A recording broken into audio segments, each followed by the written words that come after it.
ସ୍ୱାଧୀନ ସଂଗ୍ରାମୀ ମାନଙ୍କ ତ୍ୟାଗ ଓ ବଳିଦାନ ଦ୍ୱାରା ସମ୍ଭବ ହୋଇଥିଲା।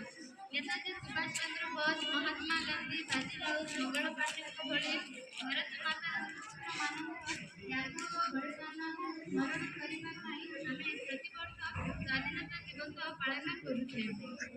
ଆଜି ଆମେ ମଧ୍ୟ ମିଳିମିଶି ଶପଥ ନେବା ଯେ ସୁଯୋଗ ମିଳିଲେ ନିଜ ଦେଶ ପାଇଁ ନିଜ ଜୀବନ ହୃଦୟସ୍ଥ ଦେବା ଏବଂ ନିଜକୁ ଜଣେ ଭାରତୀୟ ବୋଲି ସର୍ବଦା ଗର୍ବ କରିବେ। ଏତିକି କହି ମୁଁ ମୋର ବକ୍ତବ୍ୟ ଶେଷ କରୁଛି। ଜୟ ହିନ୍ଦ, ଜୟ ଭାରତ।